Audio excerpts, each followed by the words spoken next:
This video is the next in my series on what I affectionately call sifting. And sifting comes from Mike Caulfield's work, where he created the SIFT framework. Mike Caulfield is an expert in information literacy and offers us the following, what he calls the moves, the 4 moves of SIFT. We don't want to pass on something that we may have had a visceral reaction to. We want to hold ourselves back. We want to investigate the source where we saw that information and what do we know about it. And then we want to trace any claims that are made, or photos or videos. We want to go back and find the original content. It's been a while since I've posted a video. And in fact, since then, the Teaching in Higher Ed podcast has its own YouTube channel. I'm going to be posting this video as a part of that channel, and we'll link back to the older videos if you're interested in learning more about my history and learning out loud talking about SIFT. But what's on my mind today is a story that I saw, and I don't remember where I saw it. I just remember going, ah!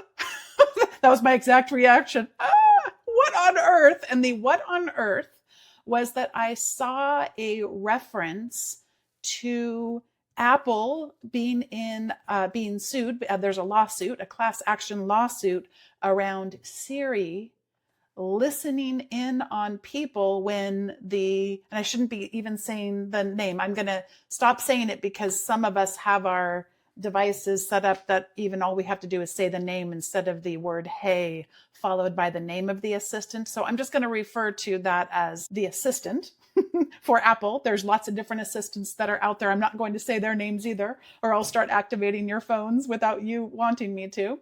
I'm going to be searching for this lawsuit. I'm going to be searching for the name of that assistant. And in case you're wondering why my screen might look different than yours, most browsers have built into them the Google search. That's a whole course of other lawsuits and other monopolistic claims of practices. But we're going to be using a website called Kagi. And Kagi is a search engine that we pay for in our family. That is not, you're not going to see a bunch of advertising. In fact, you're not going to see any advertising in here. We pay for the privilege of not being advertised to as part of our search process. So that makes my results look a little bit different than yours might. And speaking of which, your results would look different even if you searched on Google and I searched on Google, just because it is customized, and I'm not sure if that's the right word to use, but targeted toward you, as in wanting to advertise to you, and your profile looks different than mine might. I'm going to be searching for Apple lawsuit, the name of the assistant, and I see already coming up on the list here the word. So here is an example. I don't think I saw it in Forbes, but here is an example of the kind of story that I saw. I'm going to be opening this up and going through the 4 moves. I already went through the stopping. I didn't pass on the information I had seen and just had that visceral reaction. And now I'm coming to a story, and I'm going to be looking at the source. I'm going to go to Wikipedia. There is a way that Mike Caulfield talks about to shortcut this, where you can have it search for Wikipedia while you're pulling it up, but that doesn't work on the Safari browser. In this case, it's just easy enough for me to go to Forbes to look at that as a source. And I'm just doing a quick skim. I already am familiar with Forbes as a news source, but if I wasn't, I'm noticing, gosh, it's been around for a long time. And I'm noticing a little bit about the history of the company, who the owners have been, the profitability throughout different kinds of years. I'm looking for anything that might make me doubt the credibility of this source. And it appears to be, and like I said, I'm already familiar with it, but a news source that doesn't have any red flags of that this might not, be presenting with credible news. Another place where I like to go that Mike Caulfield doesn't specifically mention, at least that I have seen in his 3-hour course that we can take, or other places. I don't mean he doesn't use it. I just haven't seen him mention it. But I like the Ad Fontes media bias chart. And I don't know if I'm logged in right now. I do pay for being able to have a little bit more resources as an educator, but there we go. I can search for Forbes and I can see not just the extent to which the analysis that they and their volunteers do based on their story's likelihood of being more of a left political spectrum or on the right spectrum. So it's mostly in the middle, slightly leaning left. You can see that we like to see not, I don't like to see anything that's too far to the extreme, but especially problematic would be things that are showing up down here at the other spectrum. So we can look left, right, but we also can look at to what extent is this news source reporting original facts, and to what extent are the other end of the spectrum less reliable, contains inaccurate, fabricated information. And again, I'm not going to do this every single time, this level of research. I'm trying to think out loud, and it's hard to separate just this search about the Apple Assistant and its potential spying. I'm trying to be as concise as I know how to be while also explaining my thought process. I would be going through this really, really fast if this were my own practice and I wasn't trying to learn out loud with you. So Forbes, no major challenges with this. So I am done with the I. I'm now going to go to find better coverage.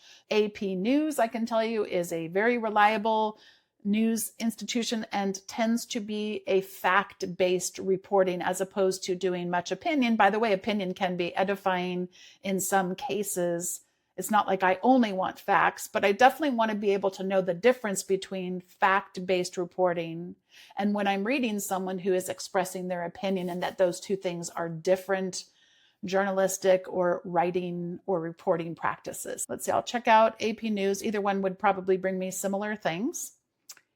And I've got what to know about the case. I'm going to read this since I haven't read it before. I'm going to put myself on pause and see you in a moment. One important thing that I didn't mention earlier when looking at the Forbes story is that we always should be asking ourselves, what is the claim that's being made? And that there can be, sadly, a big difference between what the headline to try to grab our eyeballs on our clicks might be implying or outright stating versus the main claim of the story. And so at least the headline is really focusing in on the assistant eavesdropping with us, and that this is a lawsuit that has been settled, and that is being backed up here by the AP stories. $95 million, which later on is said that might seem like a lot of money, but when it comes to Apple dollars is not a lot of money. They settled out of court, and essentially it was that the court case was that the assistant was secretly recording conversations to help improve the company's technology. And there are some allegations which aren't going to trial, so therefore won't be examined under a court of law, but what might else have been potentially going on around the use of this technology. I think important here is, did they break any laws? And then do we need to be worried about these devices spying on me? And, just in case what we might want to do should we wish to disable that assistant on our devices. So I have found better coverage and could even look at another story if I was concerned that the accuracy was at question. And then I want to trace the claims and media back to the original context. If I was really wanting to do a absolutely firm understanding of the settlement that was made. I can get all the way to the actual document from the courts. And this I'm accessing via classaction.org. And I could, if I wanted to, read through this document versus relying on some of the sources that may be more trustworthy, who have the expertise beyond what I have, to be able to discern what all of this means to me, both as a consumer and also to someone who follows Apple as a business and part of the broader industry. And I don't in this particular case, but I have done the final step in SIFT, which is to trace the claim back to the original source. I want to emphasize once again that I don't go through all of these steps each time I am sifting. I do it much more quickly than this video may afford, but I do try to learn out loud and occasionally post these types of videos so that I am continuing to learn, continuing to build my own digital literacy, and appreciate all that Mike Caulfield and his collaborators and other researchers in this area contribute. There have been a lot of conversations, for example, lately about how artificial intelligence may or may not assist us in some of our, in Mike's vernacular, our sifting or other frameworks that exist out there. And as an example, you can do this on Google. I did it also on Kaji as well. And Google and on other search engines, there is a difference now if we put a question mark at the end versus if we don't. And a lot of the search engines are starting to do that search for us and then create a summary up top. And I have seen Mike Caulfield, among others, writing about the extent to which this may help us be able to quickly discern what's going on here.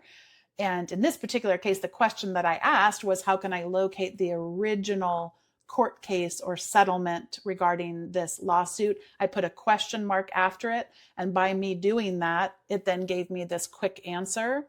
It did the search just like I could have done it too, and then had its references listed here. And if I wanted to go to some of these sources directly, then I could do that as well. So this is my latest sifting, and I would love to hear in the comments if you have any ideas, questions for me, or future sifting that you'd like to see me tackle here as well. Thanks for watching.